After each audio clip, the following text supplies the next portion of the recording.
Bismillahirrahmanirrahim. Assalamualaikum warahmatullahi wabarakatuh. Selamat bertemu di program Clinical Skills dari Fakultas Kedokteran UPN Veteran Jakarta. Saya Dr. Erna Arfiani pada hari ini akan memberikan materi mengenai keterampilan skill, yaitu anamnesis. Ada beberapa hal penting yang perlu diperhatikan dalam melakukan penggalian data atau kita sebut anamnesis pada pasien yang dilakukan oleh dokter. Nanti kita akan melakukan kegiatan anamnesis ini akan sangat sering dan akan dapat dilakukan di mana saja, sehingga kita harus tahu poin-poin apa saja yang memang kita harus perhatikan untuk mencapai data kita ini lengkap dan dapat digunakan untuk penegakan suatu diagnosis. Yang pertama adalah menyapa pasien dan melakukan sambung rasa.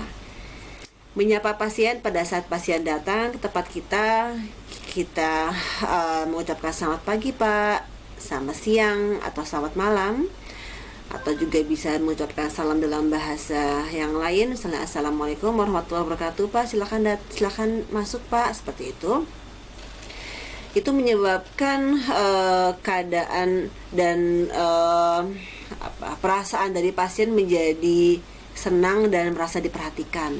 Lalu kita kuatkan lagi dengan melakukan sambung rasa. Lalu kita bisa tanyakan, bagaimana Pak? Silakan duduk dulu gitu ya, biar dalam keadaan nyaman pasiennya pada saat kita melakukan suatu anamnesis. Setelah pasien merasa nyaman dan juga kita sapa dan juga sudah duduk dalam posisi yang enak gitu ya, selanjutnya kita menanyakan identitas pasien berupa nama, alamat, umur, pekerjaan, dan pendidikan terakhir. Oke, selanjutnya kita dapat melakukan suatu informed consent. Informed consent itu merupakan suatu persetujuan dari pasien untuk melakukan suatu kegiatan yang apabila informed consent ini tidak disetujui, maka kita tidak dapat melanjutkan kegiatan ini. Misalnya kita meminta data, kalau pasien tidak mau memberikan data, maka kita juga tidak dapat melanjutkan kegiatan ini. Misalnya kita ingin menyuntik pasien, maka kita minta izin pada pasien, Pak, mohon maaf, nanti kami akan melakukan suatu tindakan penyuntikan kepada bagian tubuh Bapak, apakah Bapak bersedia? Ya, kita minta kesediaan pasien. Apabila tidak bersedia, tidak bisa Dok, saya takut gitu ya, atau saya punya alergi dan seperti apa yang lain, menolak, maka kita tidak dapat melanjutkan kegiatan itu. Maka tidak dapat dilanjutkan lagi step selanjutnya. Nah, apabila pasien sudah mengerti akan dilakukan apa, misalnya kita ingin mengatakan pada saat ini kami akan melakukan tanya jawab Pak, dan juga agar Bapak dapat menjawab dengan sejujurnya dan lengkap sehingga dapat membantu kami dalam menegakkan diagnosis. Dan juga semua hasil data ini akan kami simpan di rekam medik gitu ya. Tidak akan kami sampaikan kepada orang lain yang tidak berkepentingan sebagai rahasia jabatan kami. Apabila Bapak berkatakan bersedia, atau bahkan ada ya di rumah sakit itu dalam bentuk surat informed consent itu ditandatanganin oleh pasien, mengatakan bahwa pasien bersedia untuk ditanya tentang data-datanya, informasinya, atau dilakukan kegiatan khusus. Sesudah itu kita lanjutkan dengan menanyakan keluhan utama. Keluhan utama apa yang menyebabkan pasien datang ke tempat kita, gitu ya. Kita melakukan mengajukan pertanyaan itu agak spesifik karena dari banyak keluhan-keluhan yang diderita oleh pasien, apa yang paling menyebabkan pasien ini tidak enak dan ingin mendapatkan bantuan. Jadi misalnya keluhan utamanya bisa batuk yang tidak berhenti-berhenti, bisa demam, bisa adanya pembengkakan di leher gitu ya, atau nyeri menelan dan sebagainya. Dari keluhan utama ini kita biarkan pasien untuk bercerita dulu. Kita buka open question. Keluhan utamanya apa Pak? Saya demam gitu misalnya. Oh demam Pak ya, bagaimana Pak demam yang Bapak rasakan gitu ya. Lalu pasien akan menceritakan tentang demam itu bagaimana ceritanya gitu ya. Tapi kalau misalnya tidak ada suatu poin yang dapat kita ambil, maka kita dapat melanjutkan dengan close question. Misalnya, sejak kapan Pak? Jadi jelas, langsung menanyakan waktunya. Sejak kapan Pak demamnya? Lanjutnya lagi, misalnya, seberapa sering Pak demamnya? Apakah demamnya terus menerus atau hanya pas pagi aja atau malam saja gitu. Lalu menanyakan juga frekuensinya, berapa kali gitu tadi ya. Terus menanyakan juga misalnya intensitasnya, kualitasnya, dari misalnya 1 sampai 10. Yang 1 itu tidak demam, 10 itu demam sekali. Itu berapa kira-kira demam yang Bapak rasakan, seperti itu ya. Jadi sampai masuk ke close question yang jelas gitu, pertanyaannya apa langsung dijawab. Apabila itu sudah, maka kita lanjutkan dengan keluhan tambahan. Bapak tadi demam, ada keluhan lain Pak? Gitu ya, kita tanyakan. Keluhan lainnya misalnya pasiennya menjawab, saya batuk juga Dok. Oh batuk, bagaimana Pak batuknya? Gitu ya. Sejak kapan? Misalnya dia berceritakan dulu, oh masih kemana-mana nih batuknya, ceritanya masih kemana-mana, maka kita masukkan, lanjutkan ke close question lagi. Sejak kapan Pak batuknya Pak? Oh begitu, batuknya disertai dahak Pak? Batuknya berwarna apa pada dahaknya dan sebagainya. Jadi apa yang mau kita gali, apa ada darahnya Pak dan sebagainya gitu ya. Dilanjutkan dengan riwayat penyakit sekarang. Riwayat penyakit sekarang ini adalah checklistnya ya. Mungkin sambil lebih gampang saya bacakan dulu saja yang diperhatikan. Selanjutnya bisa masuk ke checklist, saya bisa jelaskan lagi ya.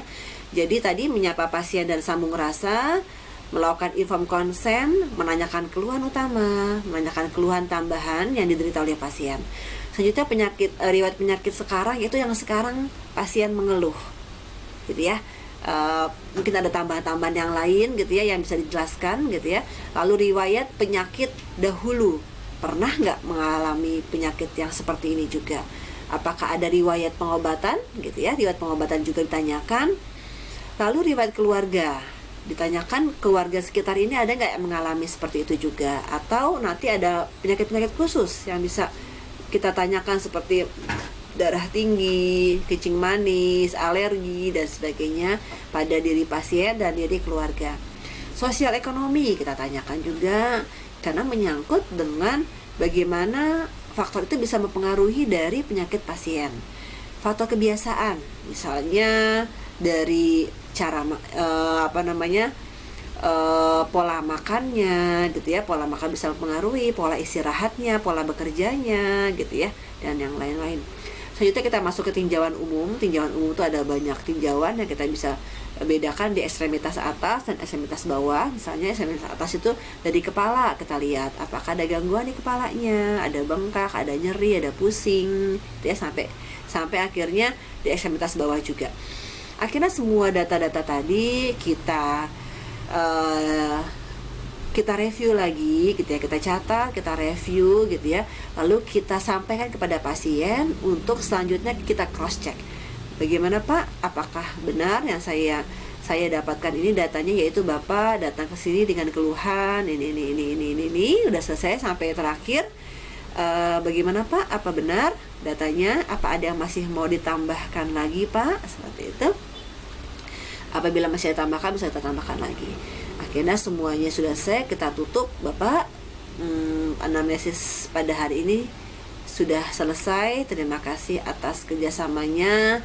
Semua data-data ini akan kami simpan dan kami tulis di data medical record, dan untuk membantu menegakkan diagnosis penyakit Bapak. Ya, selanjutnya pastinya tidak hanya dengan bertanya saja, akan dilanjutkan dengan pemeriksaan fisik. Tapi untuk yang fase ini, fase anamnesis ini sudah selesai di sini. Jadi kita bisa menutup dan mengucapkan terima kasih kepada pasien. Demikian. Oke, sekarang kita lihat skenarionya. Pas ini nanti skenarionya ini bisa kita sambil belajar pada saat skill ya. Skenarionya bisa macam-macam nih. Ada bapak-bapak misalnya umur 28 tahun datang dengan keluhan panas sejak 2 hari yang lalu. Ada misalnya datang ibu-ibu umur 50 tahun dengan keluhan batuk sejak 3 hari yang lalu, gitu ya. Banyak yang anamnesis yang akan bisa ditanyakan. Selanjutnya anamnesis ini biasanya ini juga akan yang ditanyakan pada saat ujian. Nah, ujiannya untuk anamnesis untuk skills kita menggunakan OSCE. Jadi kita ujian yang secara struktural sesuai sama checklist ya. Maksimal kita 6 sampai 7 menit. Sesudah itu langsung kita pindah ke stage selanjutnya, ke station selanjutnya. Untuk misalnya sekarang stage 1 anamnesis, stage 2 adalah pemeriksaan fisik dan sebagainya gitu ya. Jadi nanti pas latihan maksimal 10 menit pada saat skills lab. Ini checklistnya. Di sini ada aspek prosedurnya dan juga ada bobotnya, ada skornya ya. Skor yang pertama ini yaitu 0 apabila tidak dilakukan oleh mahasiswa. Kalau mahasiswa tidak melakukannya maka kita checklist 0 gitu ya. Lalu apabila dilakukan tapi tidak sempurna, misalnya di situ ada misalnya saya sampaikan di sini ada identitas pasien. Identitas pasien tuh ada nama, umur, pekerjaan gitu ya. Status pernikahan, pendidikan terakhir. Ada cuma nanya nama peserta, nama penderita sama umur aja gitu ya.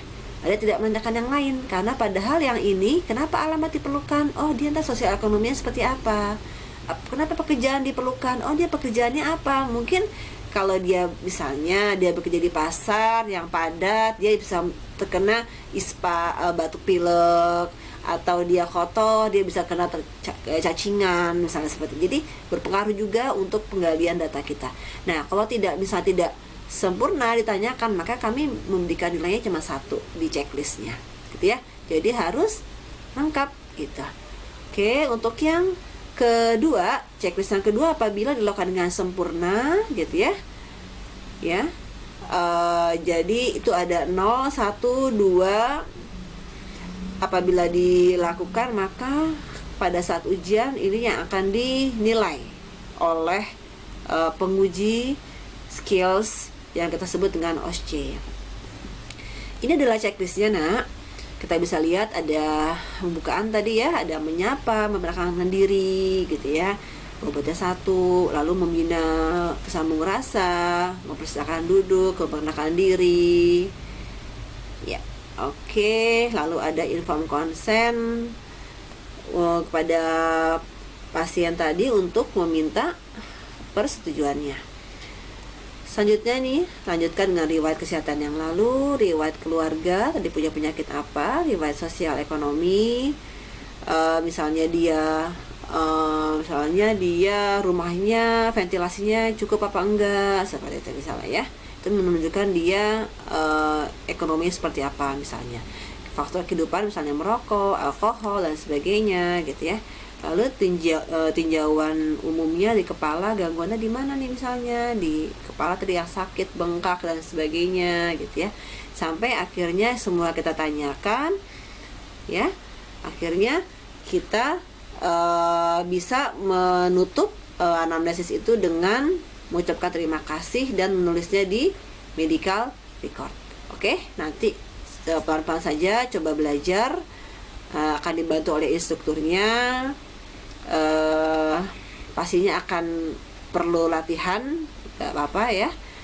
Demikian pendahuluan yang bisa saya sampaikan, semoga bermanfaat ya. Assalamualaikum warahmatullahi wabarakatuh.